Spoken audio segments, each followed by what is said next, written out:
Welcome, all you wiretappers out there. Back here in the COVID virus 19 Gangland Wire studio. Everybody's staying home, and I'm putting out these extra podcasts right now. I hope I'm keeping you entertained. I'm doing my little bit since I can't go out in the streets and deal with people. There was nothing worse during the early AIDS thing, the HIV thing, is policemen would go out and somebody would spit on you, and then he'd say, "Yeah, and I got AIDS, man, so you got it too," and shit like that. And I understand there's already been some COVID virus people, or people doing that and saying they've got the virus. So I mean, it's I'll tell you what, people are crazy out there, man. They're nuts. So I miss it in some ways, but in other ways I don't miss it. Tonight we have another former policeman on here, Rick Porrello. Now, you may have heard of him if you've ever seen the movie Kill the Irishman or seen the documentary, which I think used to be on YouTube. I don't know if it still is. I haven't looked at it in a long time. And then the book too that he wrote about that. So he's written several other books. And also have our contributor from Munster, Indiana, suburb of Chicago, in which there's a blanket of snow on the ground right now, Cam Robinson. So Cam and Rick, particularly Rick, welcome. Good morning, Gary. Good to be here. Good to be here. All right. You got any snow in Cleveland or the Cleveland area? We did have about a quarter of an inch, just a little blanket, but it's actually, I think, just about melted. Okay. What about you, Cam? You still got it up there? It was coming down about 20 minutes ago. I'm hoping it disappears pretty quickly. All right.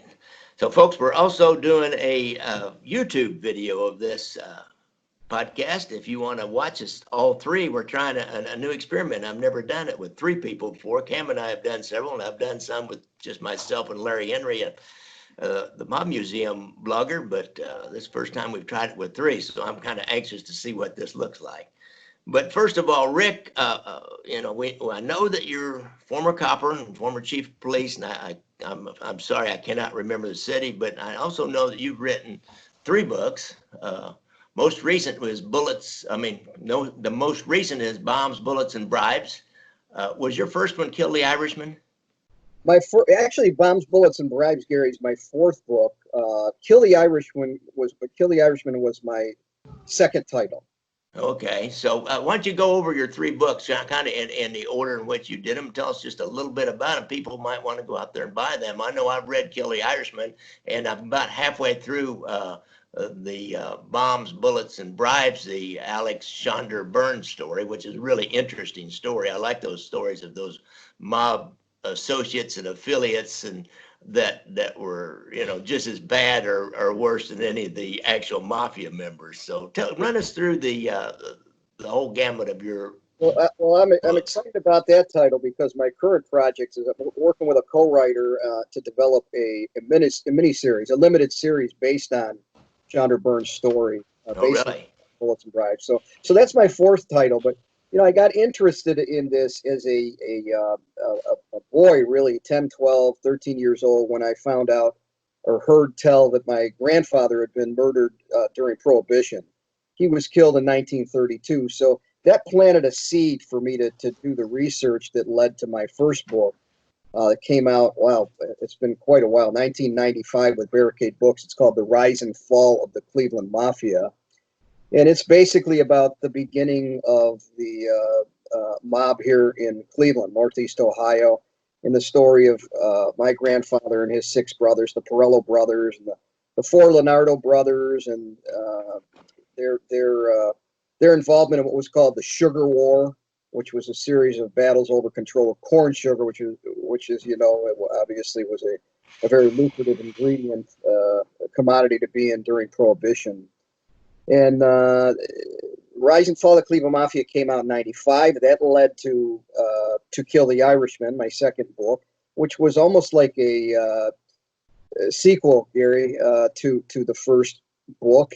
And then in the middle, I got a letter from someone interested in talking to me about writing his story, and I wound up collaborating on a true crime story told from the perspective of one of the main players, and it's called Super Thief, and it's the story of the biggest bank heist in U.S. history. These are all mobbed up burglars from Northeast Ohio, Cleveland, and Youngstown. And actually was adapted for film, and it was supposed to start shooting in May here Really? in Cleveland. Ah, But as you know, we're so many things have been suspended and affected by the COVID-19 pandemic. So I got my fingers crossed, and I'm waiting to see what happens there. you know, Rick, I was just talking with somebody the other day. I think one of the wiretappers, one of my podcast fans out there, and we were emailing. And I said, you know, I wish that we would get another heist movie out there. I Mhm. love heist movies. I love those kind of complicated stories. And I was thinking, you know, that the burglary of Bertha's out in Las Vegas, where the Tony That's Spilotro right. crew got caught on the inside, and I love those stories, man. Especially that one, because I was involved in one of those where we caught some mob burglars on the inside. But so we do have one coming out, the Super Thief, or at least getting ready to be made. Well, I'm looking forward to that, man. I love those stories.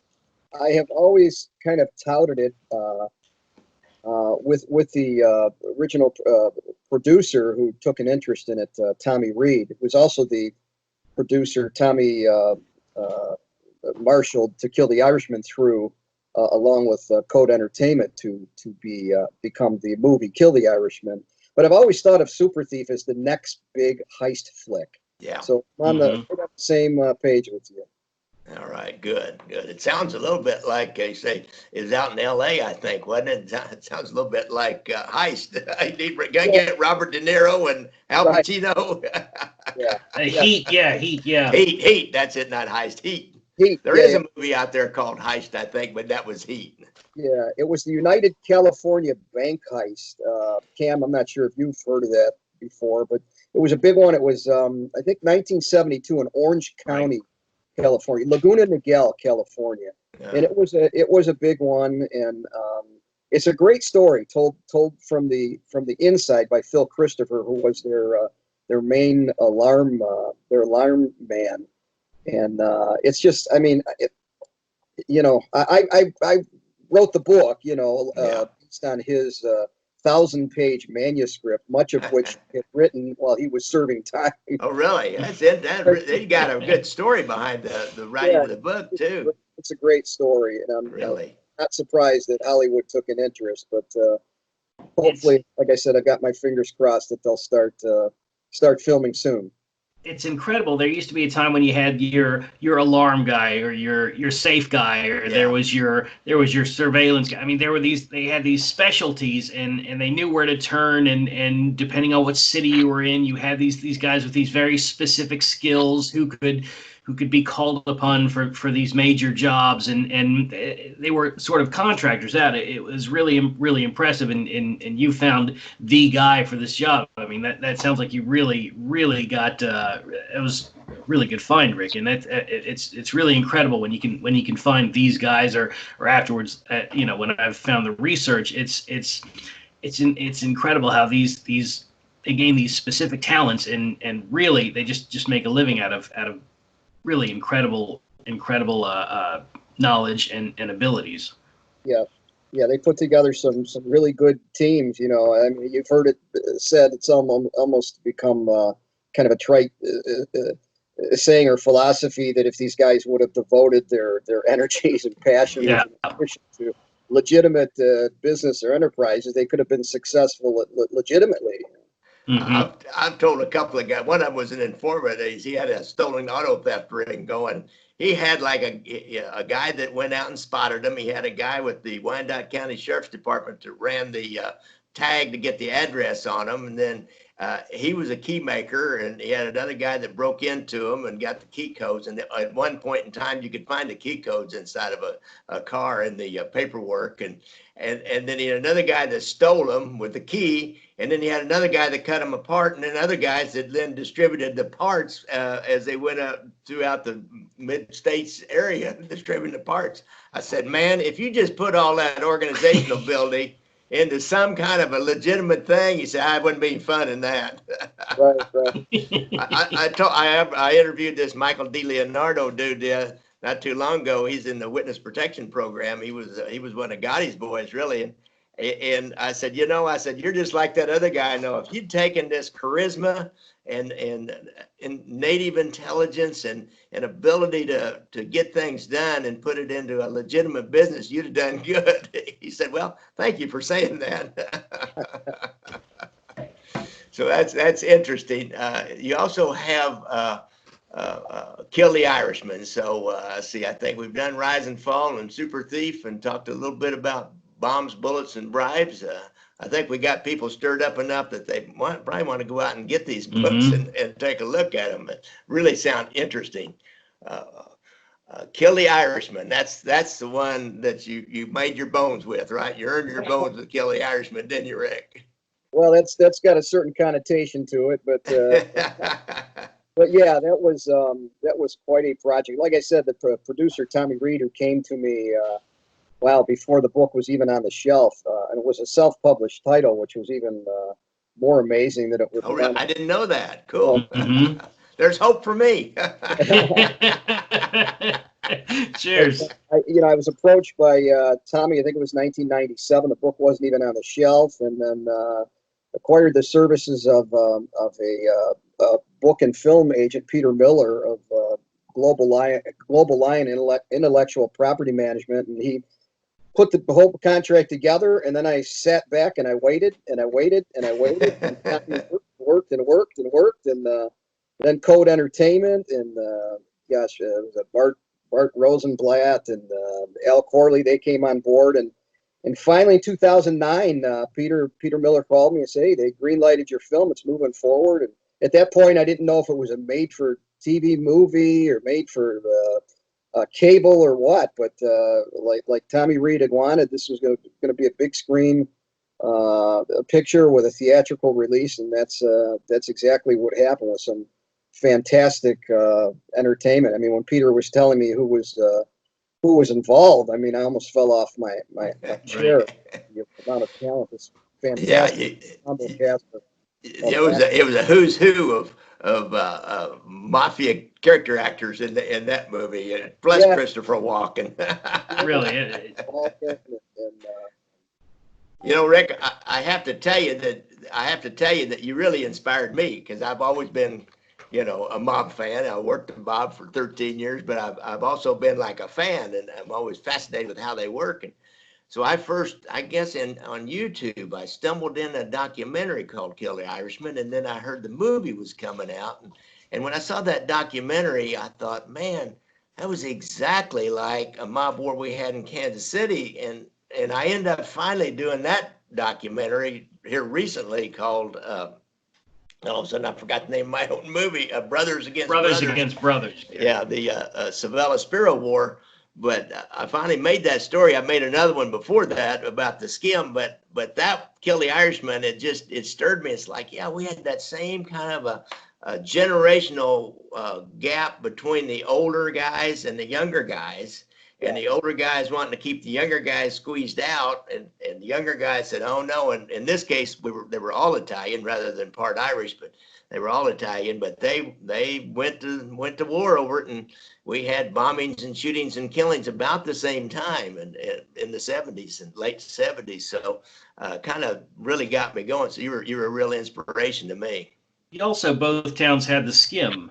At that time, that was something that was right. Kind of both unique cities about had both the skim towns. going too. You guys were Milton Rockman was calling right. Nick Savella. Nick Savella was calling Milton Rockman, and he was coordinating the skim, and Rockman was driving up to Chicago, and the Kansas City Mafia or Kansas City FBI was telling Chicago, hey, we got word that he's on his way, and then they set a surveillance and watch him pick up the skim to go back, and so it's it was a lot of parallels there.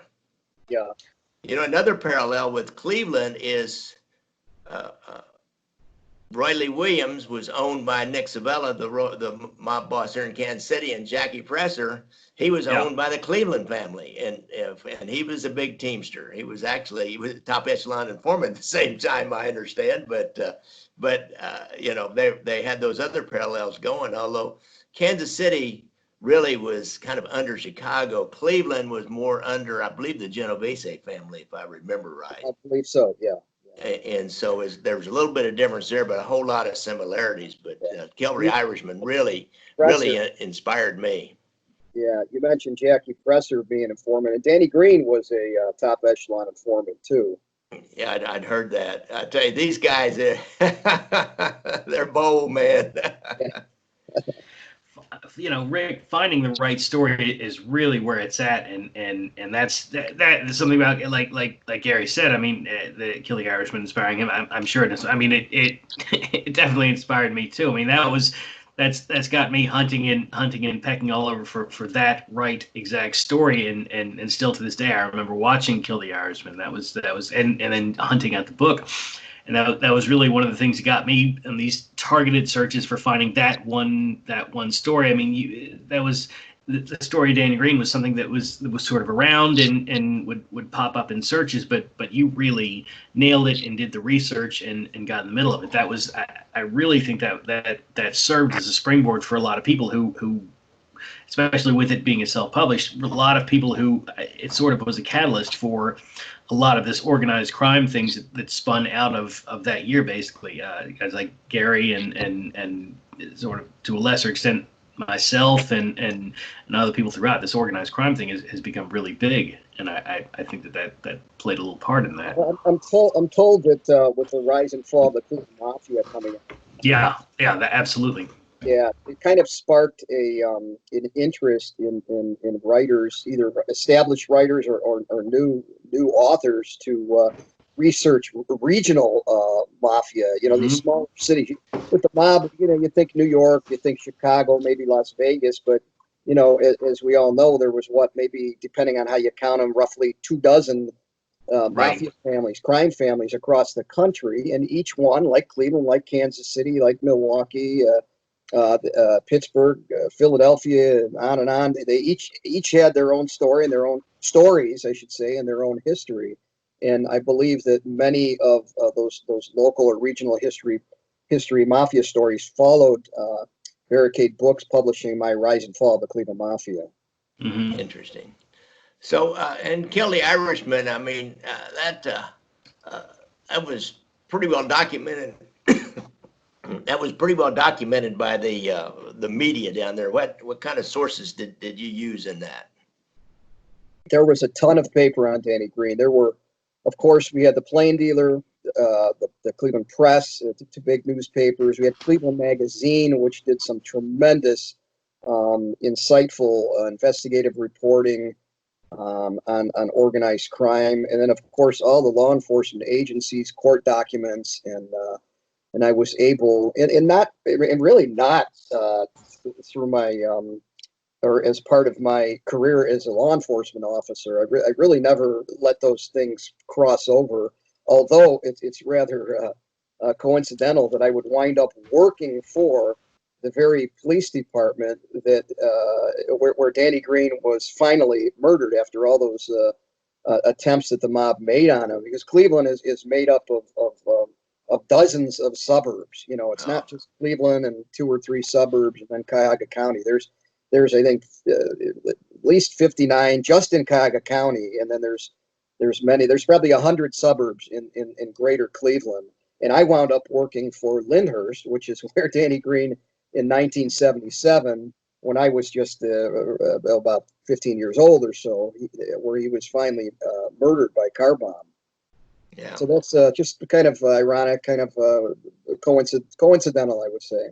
Yeah, well, that mob war affected the whole area, especially when they started setting off bombs and stuff. That affects everybody in the area. That got a lot of attention from the law enforcement. So just kind of remind people what the conflict was in there. Those that are not familiar with the story, what was the conflict between Danny Greene and the organized crime family? It's such a, Cleveland has had so many Jewish associates and so many. I mean, Milton Rockman was right up there in the top. In Kansas City, we had a couple of Jewish associates, but they weren't anywhere close to a Milton Rockman kind of a status that knew about the skim and would help distribute the skim, for example. That showed pretty high status by a non-Sicilian. So Had Macy Rockman been Italian, he would have been an underboss probably. Mhm. So tell the people just kind of how that conflict got started. So Danny Greene was really a mafia associate. He was an Irish American racketeer, very, very proud of his Irish Celtic history. Good organizer. He started as a longshoreman, became president of the Longshoremen's Union, the ILA. He was ousted for stealing from the union, became an FBI informant, got in with some older mobsters like Chandra Burns, the subject of my current book, Frank Brancato, sort of became an enforcer for them, and had eyes really that he didn't like the Italians unless he could cooperate with them for his benefit. Then Yeah. okay. But otherwise he didn't like the Italians, and he felt that the Irish should be on top, and they should be in control of the rackets and the skim money you and Cam were just talking about. That's portrayed in the movie Casino, as we know, and so in 1976, the stage got set when the longtime mob boss John Scalish died. He died during heart surgery, and had really never named a successor. Actually, it was Milton Rockman or Macy Rockman, who he was his. They were brothers-in-law, and they had married in. He and Macy Rockman, John Scalish, Angelo Leonardo. They were intermarried, the wives and sisters, and supposedly John Scalish told Macy Rockman that he wanted Jack Licavoli to take over, and some of the guys felt that may have been Rockman trying to influence things, but at any rate, Jack Licavoli, one of the old timers, took over. He became the boss, but there was a war that was sparked by this temporary leadership vacuum and this uncertainty about who would be in charge. So on one side, you had the main faction of the Cleveland Mafia under Jim Licavoli, or Jack White, as they would call him. And then on the other side, you had Danny Greene and a guy, a labor union official, Teamster union official, who he had partnered with, John Nardi. Nardi was a mafia associate who always felt that he should have been inducted into the mob, and he was a little pissed off about that. So he partnered up with Danny Greene, and this war began. And the weapon of choice was bombs, and there were a lot of bombs going off. Not quite like the movie portrays. There wasn't a major bombing every day. I've made quite a nice sideline doing presentations, and one of the questions I get asked is about the accuracy of the movie, and I always say, look, the movie is the Hollywood version of the story. You know, if you want to know more about the true story, you got to read the book, or you mentioned the documentary before.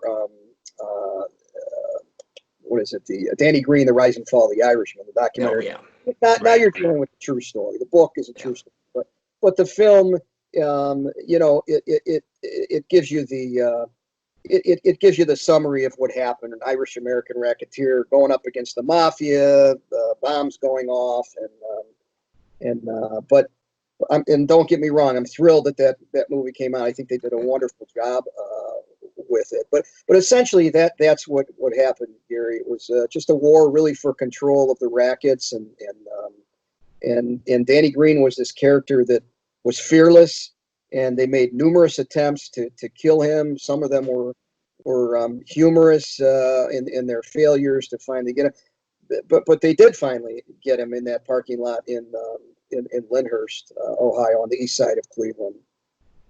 Yeah, they found what they found in Kansas City is once the war started, normally the mafia, Italian mafia or Sicilian mafia likes to get your best friend to take you out for drinks and dinner and play darts or something. We've had that and a variety of different things, and then get you isolated alone and then take you out, or maybe even get you in a house or something like they did the Spilotro brothers, and then take you out. Well, once that open warfare starts, and we had this in Kansas City, then nobody's going to get, I'm not going to let you get anybody get next to me and get me alone unless you're my blood brother. I mean, my blood brother, the one I grew up with, in the same, fathered by the same father.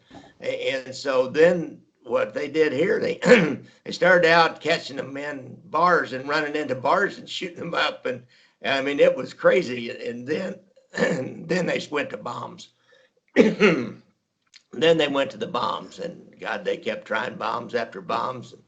One went off, and two of them didn't, and missed. Then another one went off and missed them, and then the other side tried to bomb, and we were all over that, and had an informant inside of that deal, and took them off. And finally, the bomb blew this guy, and he was in a wheelchair, and they put him in a wheelchair, Carl Spiro, and they blew him clear up out to the top of this little used car shack, his wheelchair too, and dumped him out in the parking lot. It was a huge ass bomb. So yeah, we had exactly the same thing here. You know, my question to you would be: this Danny Greene and his people, were they really, you know? I wonder what their goal was. Now these guys, they kept telling other people they were moving in on the rackets, but you know, they wanted like the fencing, and they had a couple of main fences that the Sabella family had, and they wanted to move in on that operation so they could have the boosters all bring their stuff to him. And he was kind of working that way, and the other professional thieves, but they didn't really have the brains and the wherewithal they didn't have the connections with the Teamsters to get the skim out of Las Vegas and that kind of thing. Did Danny Greene think that he could, and this John Nardi, to think they could move in on those kinds of rackets? Well, I think what it was John Nardi knew the organization. He knew how things worked. Danny Greene was more the muscle. He was the guy out on the streets. He's the one who had the crew, and he had at least one guy who was actually two guys who were bombers. I was going to ask you, you talk about the bombings in Kansas City. Did you ever have a case where the bomber was actually killed prematurely by that explosive going off while he was placing the package?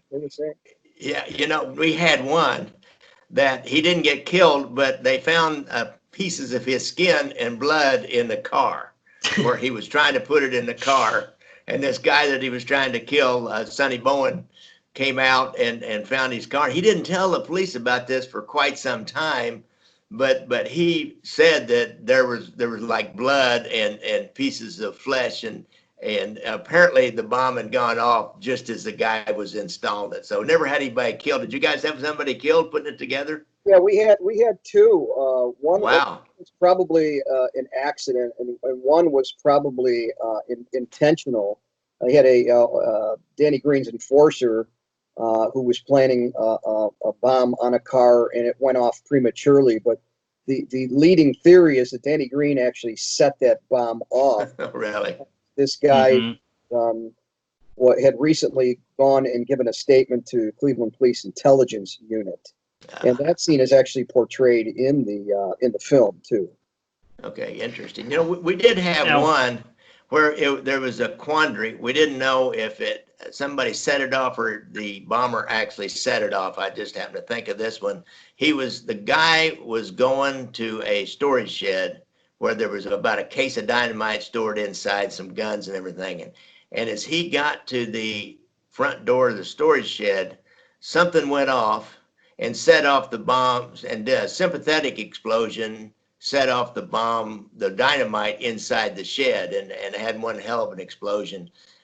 Years later, a couple of mob guys, actually a mob informant, will name a couple of mob guys who are now in jail for the rest of their lives for something else, and will name them as the people that planted a bomb just outside the front door of the storage shed. But they would have had to bury it underneath the ground, I would think. I guess he could have put a box up next to the door and watched, and supposedly they watched and then set it off just as the guy got to the door. So I don't know, but it was crazy during those 70s, man. It was Bomb City. That was actually you just described it. One of the attempts on Danny Greene, where he was hiding out at his girlfriend's apartment building, and they planted the mob soldiers planted a bomb box.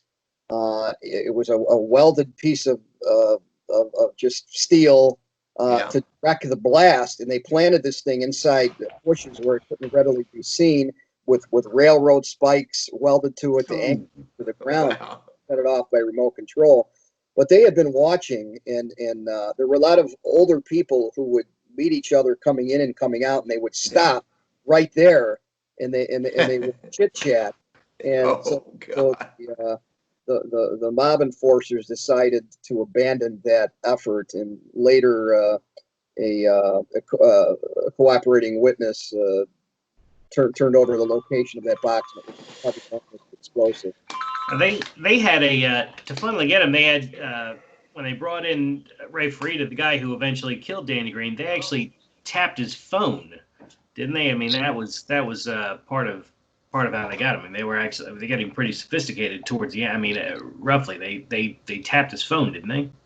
They did, Cam. They were actually borrowing one of the FBI's Right. there. Yeah, they had, I believe it was a tape recorder.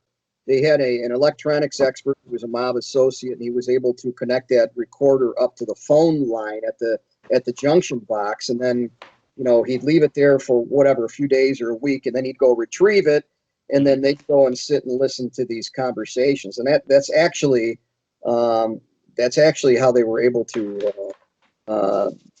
get a location, get some time on the guy. One of the older mobsters was complaining.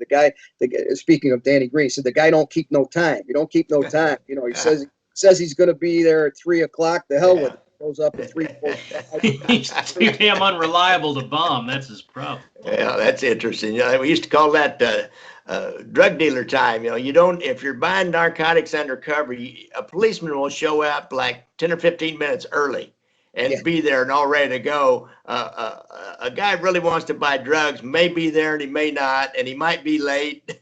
So, well, Danny Greene was good at not keeping time.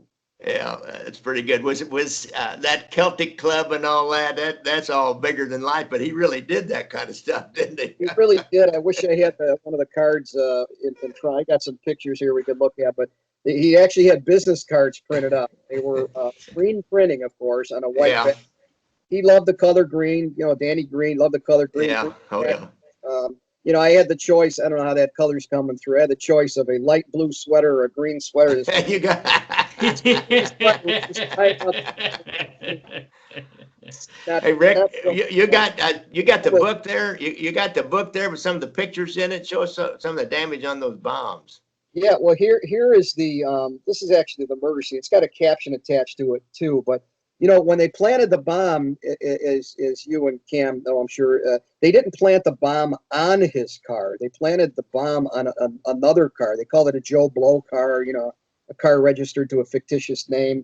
Yeah. So all they had to do was park the car next to Danny Greene's car, and when he came out of his dental appointment, as is also portrayed in the film, that's when they detonated by remote control. This happened in Lyndhurst, Ohio, at a medical building. So let me see how I've only got a small screen. Yeah. Back that off just a little bit. Back it back a little more, a little more. Up. Yeah. Can you see that? Yeah. It's a little bit hard to see. Oh yeah, I can see it now. Now it's coming into focus. Yeah, so man, that was a heck of a bomb, wasn't it? That really took that car out. Left is the Joe Blow car. That's the Chevy Nova that they planted the bomb car in. And Danny was getting into the Lincoln, and it went off, and he was killed instantaneously. And you could see him, his body laying, I think, behind the Lincoln there. Yeah. That kind of white blurb there right underneath that car that's the roof blown off. Yeah. Man. Yeah, that was the biggest case the city of Lyndhurst ever had. I'll bet. Yeah. Right. But the law enforcement, they did a fantastic job putting together a collaboration of agencies. I mean, the Cleveland Police Intelligence, the FBI, and Lyndhurst Police, and so many other agencies, and the Cuyahoga County Prosecutor's Office, and they banded together to solve this crime. There were state charges first, then there were federal racketeering charges that followed. So remind us, they made somebody on that. bombing, right? Yeah, when the two guys, Ray Ferrito and Ron Carabia, Oh yeah, okay, yeah. when they were leaving after they had set that bomb, and they wanted this guy so bad, they even had a backup crew there. Wow. They had a backup crew with guns. They had a high-powered rifle and a handgun. And these were two ex-cons that wanted to get in good with one of the mob higher-ups, and he was saying, "I'll go right up in the dentist's office and shoot him right in the chair." So that's almost what could have happened. I saw an interview with Farida. He's comes across as kind of a dopey guy, but when you hear him talk, he's pretty. He's a pretty cold guy. He's all business, it sounds like. He does not have any compunction about killing. To hear him talk, he's, well, I wanted to be a part of it, and I do whatever. I mean, he really. That was him. Yeah, quite a case. How'd they make him on that, man? That's those cases. We never made anybody on any of our murders. Yeah, well, basically, there was a couple of witnesses, a young couple. I don't know if they were married yet, but they happened to be in the area, and the way these guys were in the getaway car, one of them was in the front and one of them was in the back. And if you think about it, that in and of itself is a little suspicious. I mean, it draws attention. Yeah, it draws attention. Two circumstances.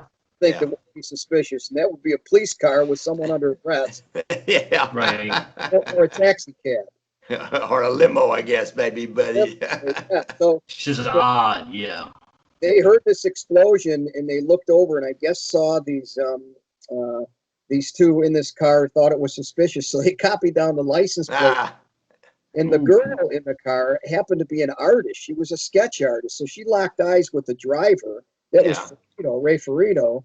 And she went home and she drew a sketch of this guy. And I don't have it with me. It's in the book, but it's a great when you put the sketch next to the mugshot of Ferrito, that's how they were able to.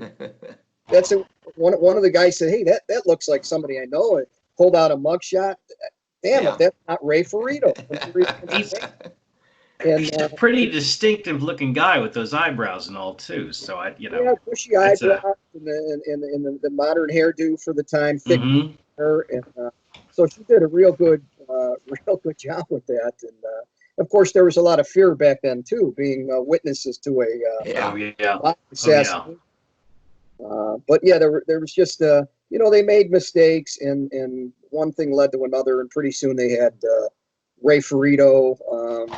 And eventually he would flip and implicate the others, and the dominoes just started falling in the Cleveland mob. Interesting. That's kind of the beginning of the end for them, wasn't it? And Angelo Leonardo ended up flipping it. Do you remember? Was that anything to do with this? I can't remember why he flipped. Well, it had to do probably. Well, it was started certainly by once Chandra Burns was killed, and then Danny Greene started getting bolder, and then John Scalish died. You could tie it all in together, but after the federal indictments into the murder of Danny Greene, the convictions that happened after the trial and all that, and what was left of the mob, they tried to regroup, and they merged with a drug ring on the west side. That's right. And it was like the movie Goodfellas. Everything was going along real nice. And Tony Bennett's on the soundtrack singing the nice song. Everybody's making money. And then they get involved in drugs. Yeah. And all hell starts breaking loose. Jimi Hendrix comes in with the electric guitar, and now you're thinking Hollywood, right? And that's just what happened in Cleveland. And Angelo Leonardo got caught up in that, and wound up being sent to life in prison. And I remember that now. That led to his him flipping. That upper echelon of Cleveland, they were all much older. What I've heard is John Scalish really didn't have any guys made. This is sort of leads to John Nardi's gripe. He didn't really make any guys since the 40s, and that because of that upper echelon guys like Avoli and Scalish before and Leonardo, they were the last of the guys who actually got were formally inducted. So you've got those guys by the 70s were pretty old, and right. See, so the younger guys would all basically be considered associates. Is that right? There was one of Angelo Leonardo's lieutenants was caught on a FBI wiretap talking about that very thing, how they had lost their middle management. He said, this guy who's almost 80, this guy's in his 70s, and then it's all the way down to me in my 40s. We're missing the guy who's in his 50s and the guy who's in his 60s. And there's some truth to that. And I think, John Scalish, the longtime mob boss, was actually one of the mobsters who was at that big meeting in upstate New York. And what was that? 57. 1957. 58, Yeah, maybe? 57. Yeah, so he was there, and that really, shed a light on the mob nationally. And so I think it might have been more like in the 60s and then the 70s where John Scalish really didn't want to bring any new blood into the organization. And probably the last there was a couple last guys who were made, and they were older men. They weren't guys you would think, they're in their 30s maybe. They made their bones, as you had put it earlier, Gary. Yeah. They made their bones with a murder maybe, and they get made. These were guys who were in their 60s, and that was after John Scalish died. That was under Jack Licavoli, and it had to do with the war with Danny Greene. Boy, I tell you, those mob wars, these idiots, and it's happened all over the United States. These mob wars are what decimates them more than anything. Right. RICO helped, but those mob wars, once they start dropping bodies, man, law enforcement pulls out all stops. I mean, the FBI here in Kansas City, they had transferred agents in. We had this mob war going, and in the middle of the mob wars, when they discovered the skim, well, they're transferring agents in already, and we've got our whole unit is just dedicated to these guys. We let all other things go, and we're just dedicated. 12 guys and 2 sergeants just dedicated to the mafia, where usually we only have about 6, and the other 6 would be doing other little things like, different groups that were, Ku Klux Klan and groups that would advocate civil disorder and those kinds of things. We just let all that go and just focused on the crime family. So that when let's say start killing people, that's that's the beginning of the end for them. Yeah, well, they have their principles, and once once was killed. Now he wasn't an actual member. Well, you could call him a member, but he wasn't obviously a made member. But he was very respected and an ally of them, and sort of operated independently, but was friendly with them.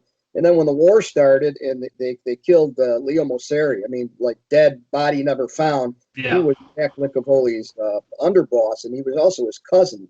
And then they took out one of the primary enforcers, a guy named Eugene Ciasulo.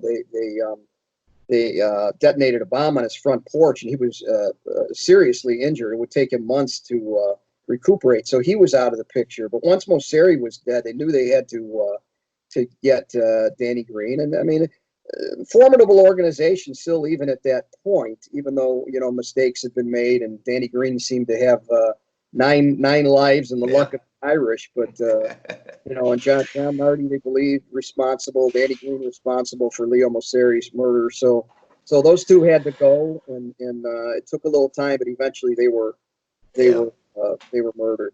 Yeah, they planted a bomb at a guy's home. See, that's unusual. We had that was the beginning of this war. Is the upstarts killed a guy as he pulled into his house. Killed one of the Sabella faction as he pulled in to go in his garage right at his home, and that was unheard of. I mean, you might kill somebody walking out of the bar. You might kill somebody at their office or their parking lot outside their office, but you did not go into their home and do stuff. And boy, when they did that, it was full on war. So that's doing that at their home. In this case, if you look at it a little deeper, it really wasn't so much a mob war as it was the mafia's war, really, with what Angelo Leonardo would call a gang. Danny gang. You see, that wasn't a family. It would have been the word family. Right. That's terrible, but we'd say that's not a crime family. That was what you would call a gang. Yeah. So Danny Greene's guys, they're planting that bomb on Eugene Ciasulo's front porch. They're not following any rules. They don't care. But that's a good point. On the front porch, and to the credit of these guys too. I mean, if it's even right to give them any credit at all, they did not. You had mentioned it before, Gary. They did not want to kill outsiders. They really didn't want that. They had rules in place. You don't kill a cop or a prosecutor or a judge or anything like that. You avoid civilian casualties, and they were pretty good about that. I mean, there were some exceptions, like in the Youngstown area, the Mahoning County prosecutor who was shot and almost killed.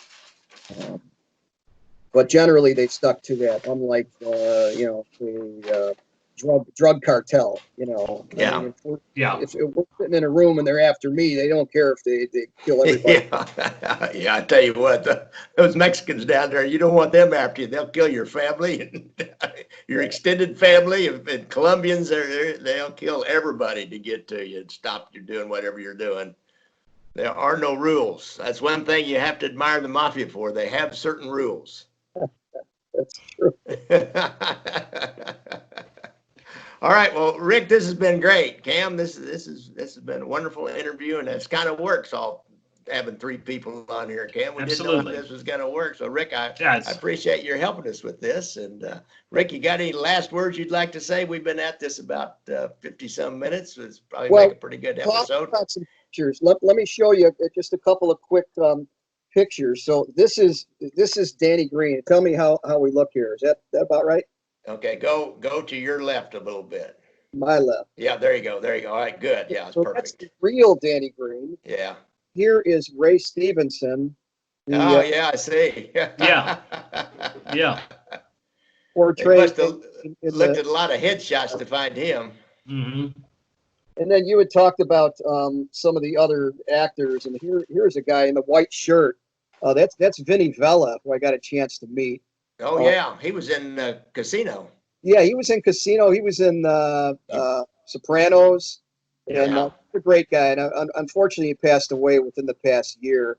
And that's my agent, film manager on the left there in the red shirt. That's Peter Miller. And then on the right, that's Tommy Reed, who was the original producer who envisioned the Danny Greene story on the big screen. Okay. Huh. But this has been great, guys. All right, cool. Absolutely, Rick. So, Rick, you want to come back and talk to us about Shonda Burns here in a month or so, don't you? That would be great. I'd love to do it. All right. Yeah, I want to get into that. That really sounds interesting. A lot of questions about Shonda and the Jewish mob there. Really? Okay. All right, guys. I appreciate it. Thank you, Gary. Thank you, Cam. All right. Thank you, Rick. Thank you. Bye. Figure out how to shut this thing off now. Here we go.